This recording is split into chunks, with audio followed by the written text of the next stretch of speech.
Good morning, everybody. My name is Samantha Mirabal with Melco's application team, and we're doing our DesignShop Talk today. See what questions you have. I did get a bunch of questions sent in ahead of time, so I'm going to start with those. If you have questions while we're live, please type them in on the feed. We're live on both YouTube and Facebook, and I've got a window off to my left, another monitor where I can kind of try to keep track of what questions come in. So as you have them, bring it and we'll see what we can do. All right, so I'm going to start off with the questions that were sent in ahead of time. I have quite the pile of them, so we'll just jump right in. Talk about using the graphic convert to stitches. So we have quite a few videos that Scott and the others have done on how to use the graphic assistant, so be sure to review those because there's a lot involved, and I know Scott goes into a lot of good detail with that. Good morning, Rob. So let's see. I gotta get some art. So file, open, maybe let's go to the PC, C drive, designs, graphics. Where's graphics? There they are.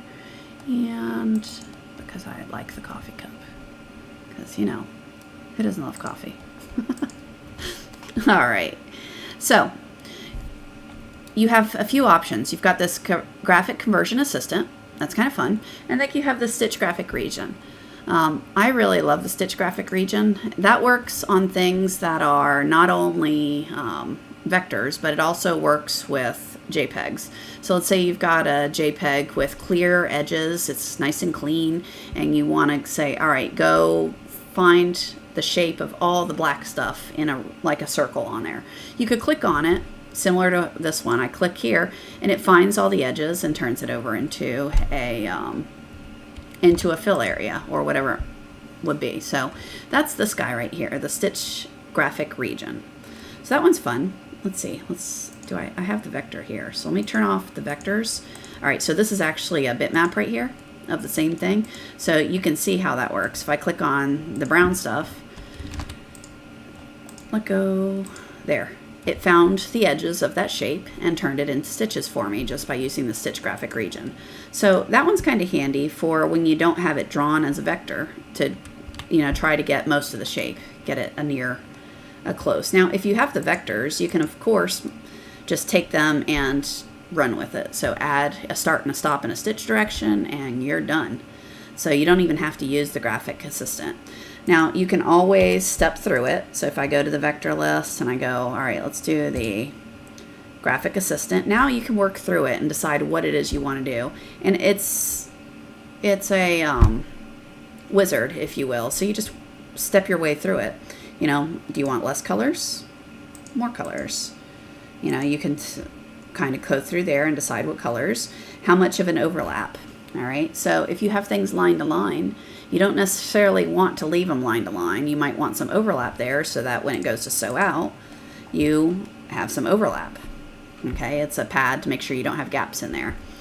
So you've got those sorts of things. You can step through or you can just say whatever, auto convert. Step through allows you more to be able to decide what goes first, what goes second. And you just click through and read down and work through it. For this color, it's going to sew this first, that second. If you don't like that, you can change it.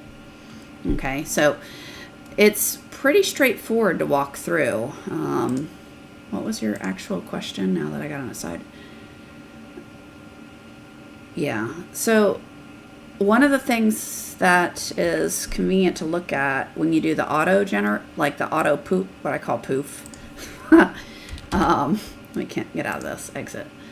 And turn that back on. There we go.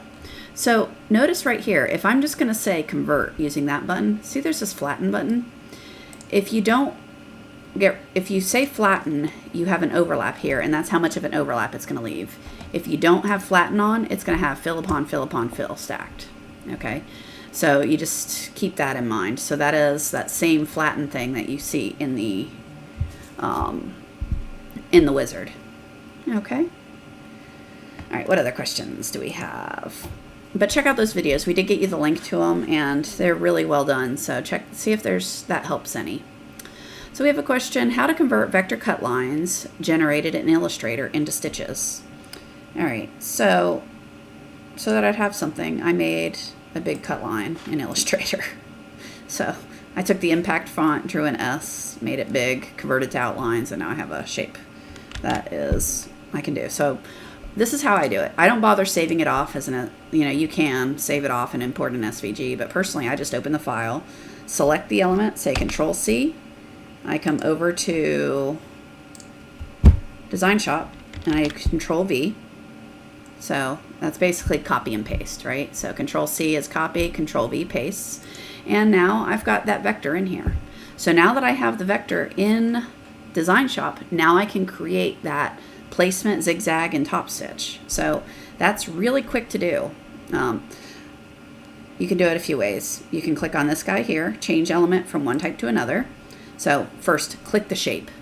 That's step one, click shape. Next, you've got, click that little button, change element from a vector to a walk normal, add. All right, so now I have a walk normal in the shape of my cut line. So now what I do is just Control C for copy, Control V for paste. I give it a new color, and I usually change that to a bean stitch. So I've got my placement, my bean stitch, copy, paste, give it a new color, and this time I'm going to switch it, again using this element, from a walk to a single line center. This time I'm going to replace it because I don't want that one anymore. Alright, so now I've got myself a single line center, but I want it to be a tackle. So there's a zigzag, and maybe I want that tackle to be bigger. So we can make it bigger here. And I'll pick a number. What's your number? There you go. Alright, so now we just need the cover stitch, which is my nice satin stitch. Excuse me. Copy, paste, give it a color, change it to satin, and let's make it wider, 40. So there you go. I took a cut line from Illustrator and made my applique. So now I've got a file that matches my what I did in Illustrator to then go, do my placement. I guess since I'm cutting it out, I only need that one. I don't need this one. So I could delete that. So that's my placement. I go grab my pre-cut fabric, lay it down where that goes, do my zigzag to hold it in place, and then my cover stitch to make it pretty. Okay? So it's really straightforward, quick and easy to do. Now, what I just did using this change element from one type to another, you can do the same thing using Shift and Control. So I can select the vector. Shift is for add, Control is for replace. So if I do Shift, click on the walk, now I have a walk. So now that created the first one. So I do the same thing I just showed you. Copy, paste, and change element type. Okay. All right. Let's see. What else do we have? All right. Okay, I have this on the next page, so I'm going to come back. Apparently I typed it twice. I'll come back to that one. A customer wanted golf club on top of a rectangle, but when it's embroidered, it gets wonky. Well, when you say wonky, what do you mean? One thing I noticed is this is not really sized or placed well relative to the fill. So a few things to look at with the digitizing of golf club is, one, I personally would center that more on the shape. That's just me. The other thing is make sure you have a good underlay. If you've got a center walk underlay, if you're just going fill on, a satin straight onto that fill with no underlay, you might have it kind of sink in a little bit weird. So I would it looks pretty narrow, so I personally would just do a center walk and call it done if it's narrow. But yeah, first thing I would do is fix the digitizing so that the golf club is more centered on that shape.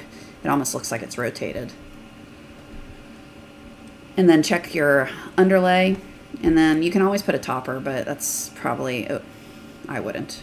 I mean, you can, but I would start with the center walk and see how that goes. All right.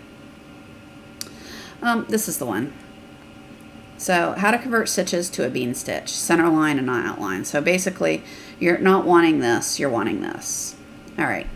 So that's I wish it was a straightforward answer. It's not.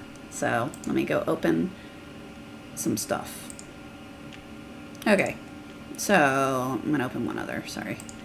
I got that one, and then I had it opened earlier. Where is it?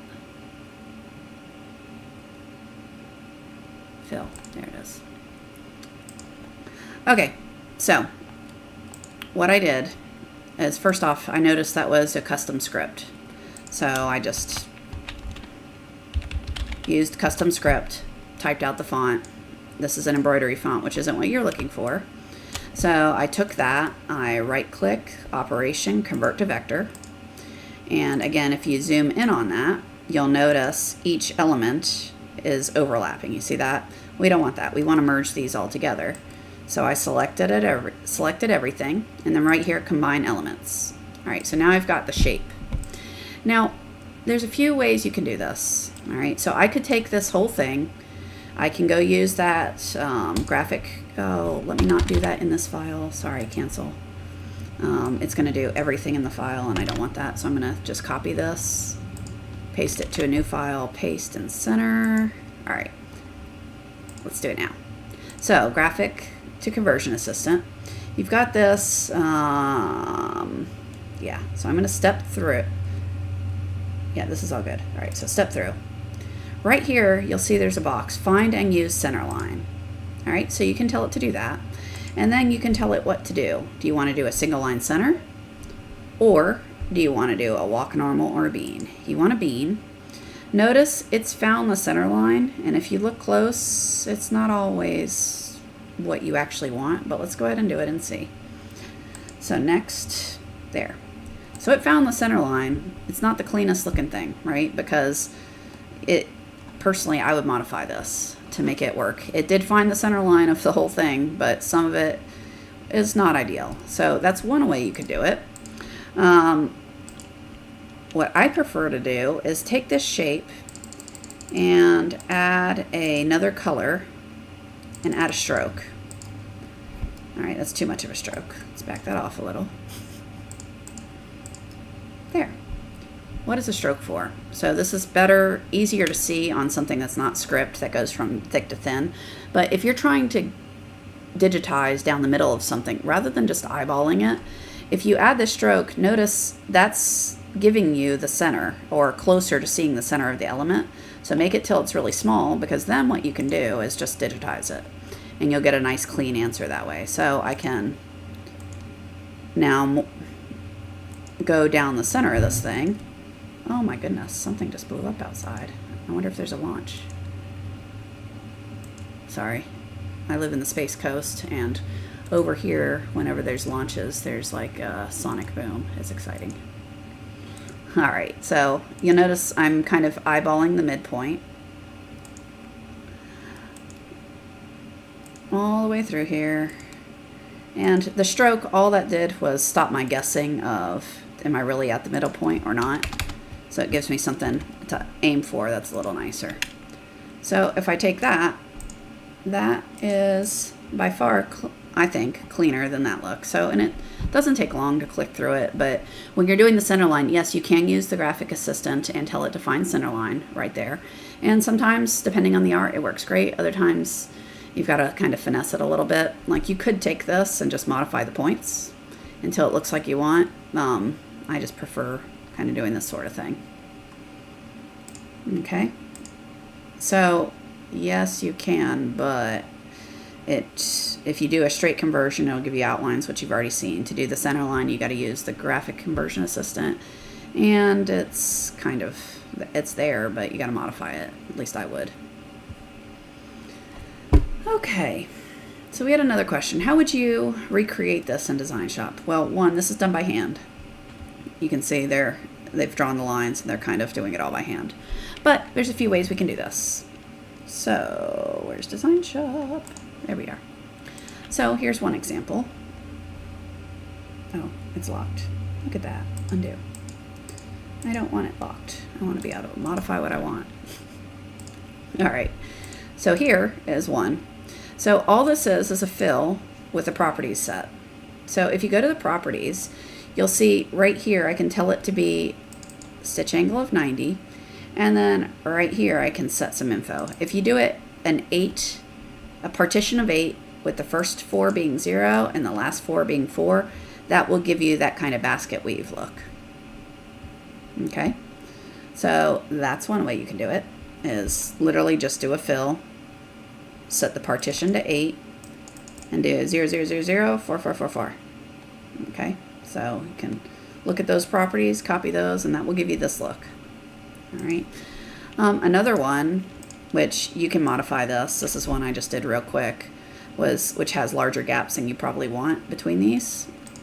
But how I did that was as a decorative. So if you'll see this is actually a decorative of my favorite thing in the world, test. Down here, I digitized this as a column and then another column. So I'll do it again over here. So I did held my alternate key to keep my lines straight. I'll make it a little smaller this time. How about that? All right, so there's my first one, and I'm going to move my start to be on that center line, my stop point to be on up here, and if I'm going to be lazy, I'm going to copy and paste that and move it up here. Let's say I want it there, and again, I'm going to move the start point here and the end point there. Okay, so let me turn off the tie-in and tie-outs for the moment. So now I can take those two, right click on them, save custom shape, test, and tell it to be a decorative. Yes, I know it exists because it's my favorite. When I'm creating decoratives, until I'm sure it works how I want, I always do them under a thing called test. And once I like it, then I save it as a name that's actually useful. All right, so I'm going to do a complex fill. That we're going to draw a box. I'm going to make the stitch angle 90, change it to be decorative, which now I gotta go find decorative test. Okay, so now we'll zoom in there and let me show you some things you can play with. So see this little, I don't even know what to call that thing. I'm sure it has an official name, but notice as I move it around, see things happen, right? So I can play with this to change how my design is sitting. So literally you just move them around until you get the pattern looking how you want. And you can see it does all kinds of crazy things if you want, but if I'm going for like an overlap, let's see, it's closer. I don't know. Anyway, I'd play with it more. Oh, my start and stop are messing it up at the moment, but yeah.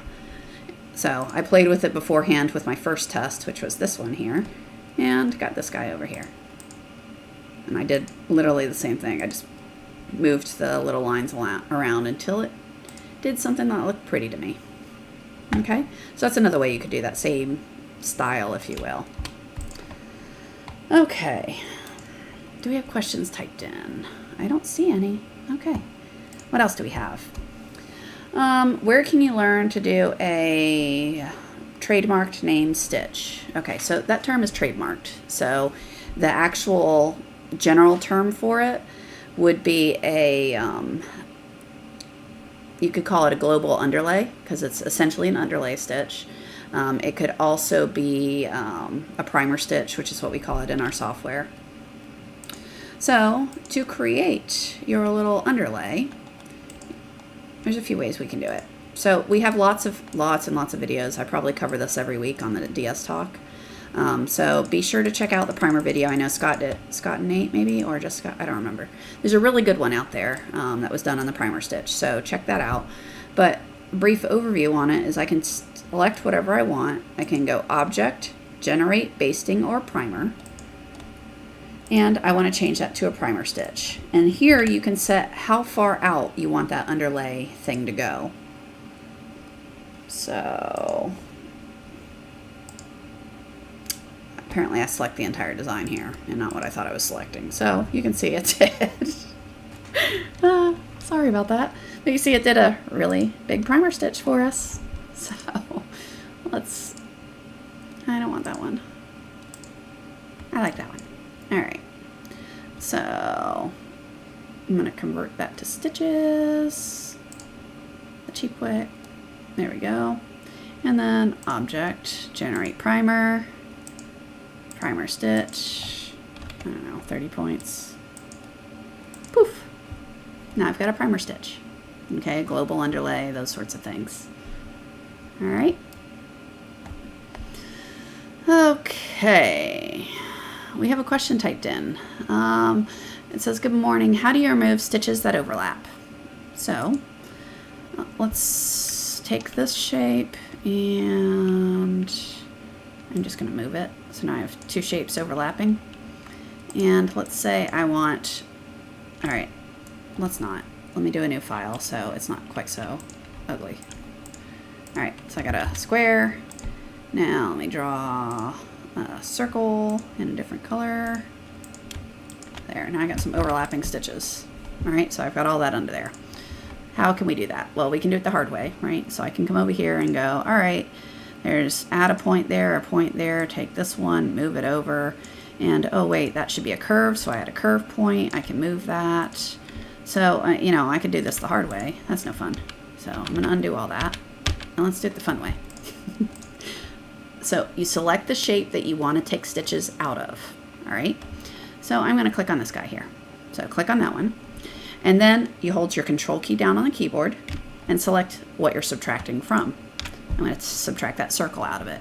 Before you do anything right here, the subtract element, right click on it and see what your overlap is. If that's set to 0, it's going to be line to line. If you want an overlap, type a number in.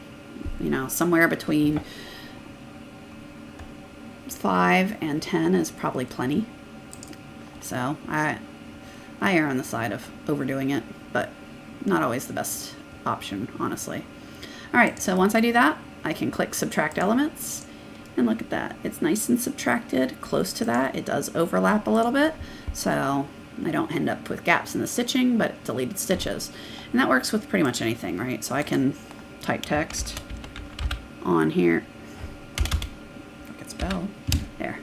So I can put some text on this box, and let's say I want to subtract holes out from under my text. Again, select the shape you want to take stitches out of, then hold the control key, click on that, subtract elements, and if I turn off that text, now look, I've got a text shape hole out of my box. Okay, and you'll notice there is overlap because I had that set to a 10-point overlap. We have another question. Do you know why my bobbin thread is pulling to the top of my design? It could be a few reasons. The first things I would look at is your bobbin tension super loose, and is your top thread super tight. So what does that mean? On your bobbin tension, that's going to be driven by a screw. So you'll want to check the tension on your bobbin case. So that is, I think we have some articles on bobbin tension, so I'll get that for you. Top thread, that's going to be set by your software. So the act feed settings in your software. If the minimum preset on that is really high, your top thread's going to be really,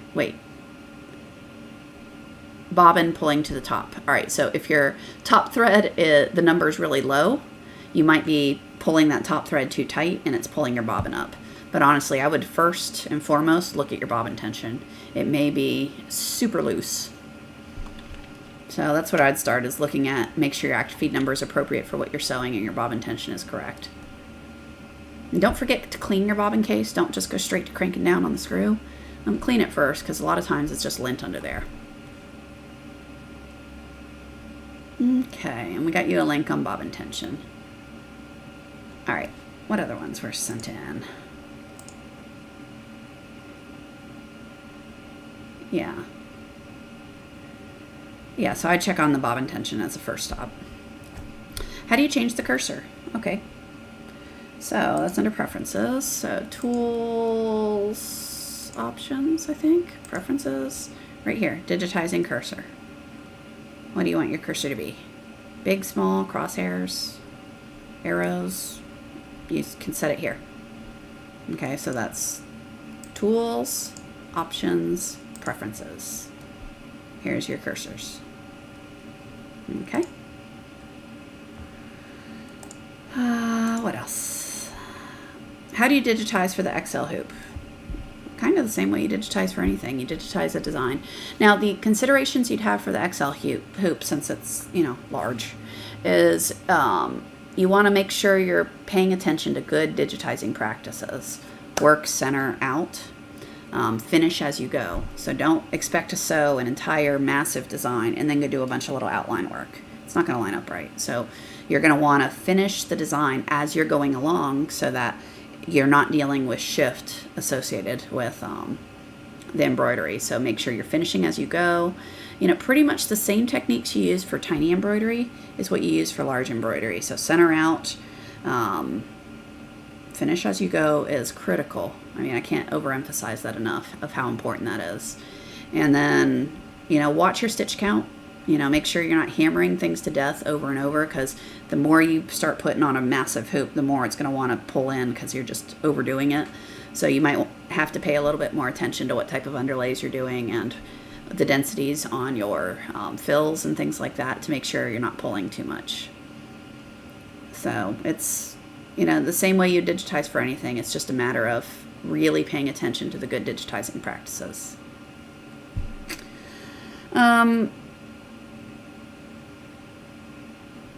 Moving the markers. No, I'm not aware of any way to make them not visible. I move them out of the way as well when I can't find them, so I'm doing the exact same thing. Okay, someone says, I'm German and do not understand what it means to finish as you go. All right, so let's say, what I mean by that is, let's say I'm doing a whole lot of text, a large text item, right? And all that text is going to have an outline around it. So what I mean is, let's say I'm doing a new file. And this applies to designs as well, not just... All right, so let's say I got a big thing and it's going to be 15 inches wide. Okay, so it's big. And it's all fill, you see that? So if I take this and I have borders on it. Okay, so I've got borders on a border around all this lettering. Stop it. How I have it currently digitized is what you don't want to do. So what I have it sewing is it sews the entire name and then it goes back and does borders on all of it. That's a bad practice. So what I mean by finish as you go is it's gonna, if I start with the S, I sew the S and then I do the border on the S. And then I sew the A and then the border on the A. And why that is, and that's the same, like let's say I have a big lion head. I'm not gonna sew all the color of the lion head and then do all the detail work. You would wanna sew it in portions so that you're doing all the outlines and that part of the design is completely done before you move on to the next part. That helps avoid shifting and things like that. You don't have to worry about registration. And that becomes extremely important when you're doing big designs. All right. So that's what I mean by finish as you go. Does that help any, Karen? I hope so. Let me know. If not, I'll... Okay. You understand now? Great. I'm glad. All right. We have another question typed in. I've done a few baseball caps. My customer's requesting puff. What are some key things to do when starting puff? And what size needles and type of puff? The puff, I use the stuff from Madeira. I think it's called Bodybuilder. It works well. It cleans up really nicely. It's not so hard that you can't sew through it. So that's personally what I use. Key things to do: make sure your design is digitized for puff. Okay, if you've never digitized for puff, for puff and you've never sewn puff, I would suggest setting the design out and getting it digitized. And then learning how to do puff. Once you've got the hang of how puff runs on the machine, then work on digitizing it yourself. That would be my suggestion. Puff is not hard. We've got some videos over there for you to look through and some information. It really isn't hard. You raise your presser foot. You've got to do that when you put the puff down because puff is tall. Otherwise, you're going to be jamming the daylights out of it with the presser foot, particularly if it's on a hat. The hats are already being banged with the presser foot and tend to have that slide forward. Then you put puff down and now it's, hitting sooner and sliding forward more. If you're not careful, you'll break needles, right? So make sure you're picking up your presser foot. Make sure you're setting your active feed settings for that puff step. So there's a button in the OS that you click to tell it to be puff. And what that does is it ups the active feed so that you're feeding more thread so that it can go over all of that. Good morning, Lorena. What else? But make sure you have good digitizing needle size, 80s or 90s. Sharps. Use a sharp. Please use a sharp.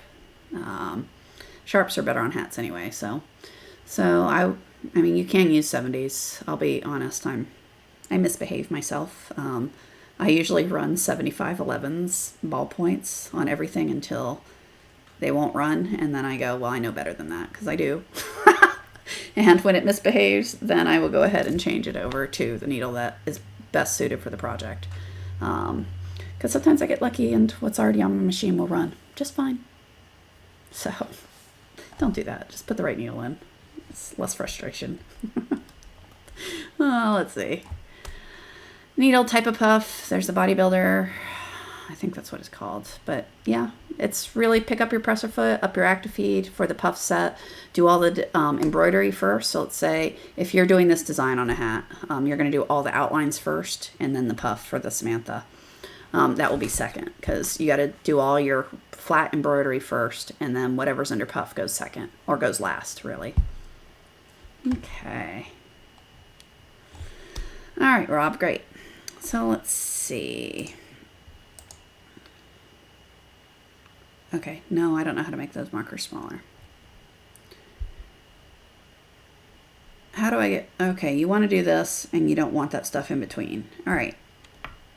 So I would personally do this as a flat fill, and then, okay, so let's look at that. So I already got some big text here, so I'm going to delete my mess of a border and turn on 3D. All right, so a few things. I can take this and go into the properties and turn it into a flat fill, right? So that's one thing you can do. So instead of lettering type, I can say flat fill. Poof, now I have some flat fill. I can turn on auto borders, enable, tell it to be a bean, and that's good settings there. There.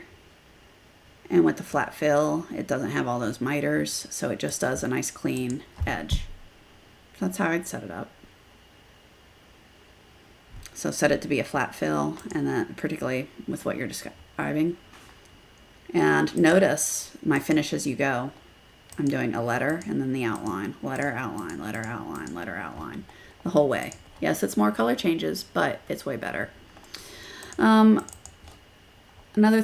question that is typed in, well, what if, is there an easy way to fix my auto borders if they don't look right? So let's see if this messes up.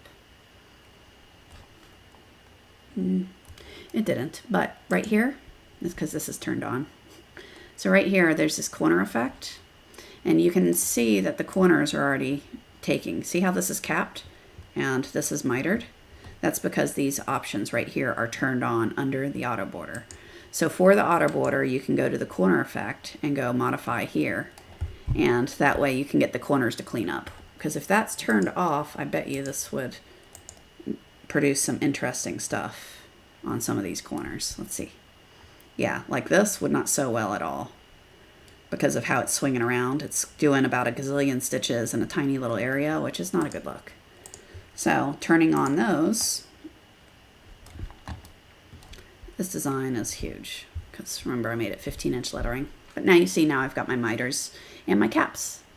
So yeah, that would be your easy way, is go to this corner tab and turn them on. Okay, Cynthia? All right. What else do we have?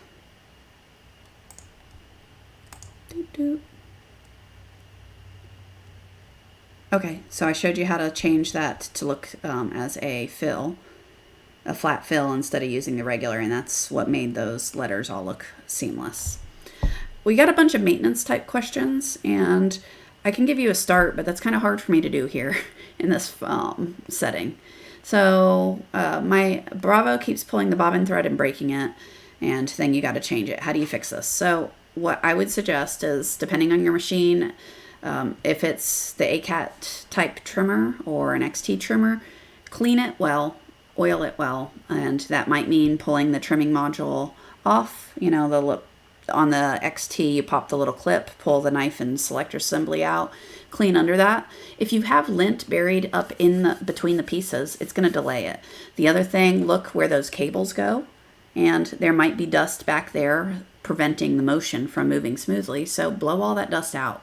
So clean well is in my opinion, your first step whenever you have trimming issues, is clean it well, make sure it's oiled and in good maintenance condition. That's where I would start on that. I'll say, even with my equipment, the minute I have trimming issues, I clean it and it usually goes back to working just fine. So, and the XT, that's the same thing. So between the XTS type, the ACAT trimmer, and the XT, it's just a different module. You've got on the XT, the selector and the knife assembly are separate with a clip around it. On the other one, it's they're combined, right? So the selector and knife are together, so that whole thing can pop out. And again, you can clean under it, clean around it. I tend to even exercise the XTS one is pinned together. So if you slide it, you can actually clean out dirt between it. So making sure you get all that gunk and dust out helps. Let's see. Question on, can I change the grid? Yes, you can. So turn on the grid, sorry, not there. On the grid, right click on the grid and it will bring this up, and you can change it to what you want it to be. Grid spacing, subdivisions, all of that. So you can tell it exactly what you want. Okay, Cynthia, what machine do you have? Model. So let's see. But yeah, that's where you change the grid. Debbie, hopefully that helps. Cynthia asked, what causes thread breaks? It can be a burr. That's a loaded question right there. Mostly slingshots. Slingshots are usually misselections, meaning it picked the wrong threads to cut. Depending on your model, that's typically EMT 16 plus. So that's the S95 hook. So I would look at your knife. The knife on that is attached to the hook off to the side. I would look at that and see if it's bent or cracked. So if it's bent, it possibly has the chance of selecting the threads at the wrong time and causing breaks that way. So I would start by looking at the knife personally for slingshots. And then the other thing, thread breaks, I mean, it really depends on the type of break. If you've got little, the caterpillars that run up the thread, I find that's usually, not always, but that's usually a burr on the needle or a burr somewhere. Burr meaning a rough spot. So looking for that rough spot, whether it's on the needle or on the stitch plate or on the hook, finding that and getting rid of it is key. We did get you a link to troubleshooting thread breaks, so take a look at those. Okay.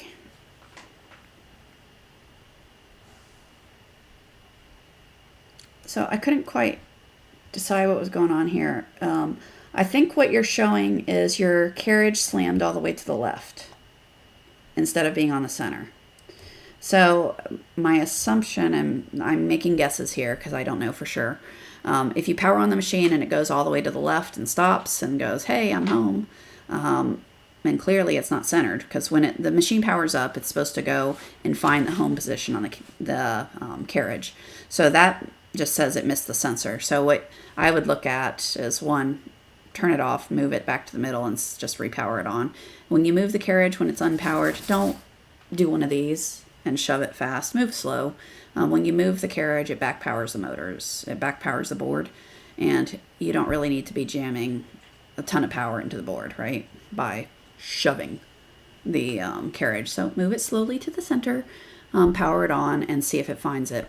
There's a sensor underneath the carriage that actually finds the center of that. If you did the X-rail maintenance, which is where you grease those bars under that carriage, if you did that and got grease on the sensor, then this is a symptom you might see. So I first would just start by moving it over and see. And then you can always call tech support and they can walk you through double checking the sensors and all of that, making sure they're operating appropriately. Okay.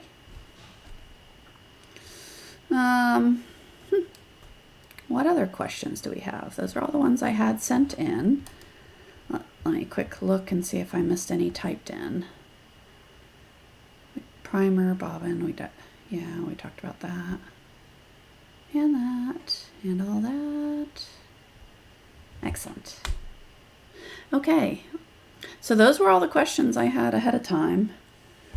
I made stickers today. Isn't that fun? Put my toy back there. Sorry. Let's see. Next week, we'll be back to do this talk, see what questions you might have. Again, we try to do these weekly. Next week will be Friday. And let us know ahead of time when you see this little cover sheet right here posted on the social medias. Send your questions in ahead of time, and if I have to make examples, I will. All right. So I hope these are helpful for you and hope you enjoy them. Thank you, Carla and Gina. You guys have a fantastic weekend. I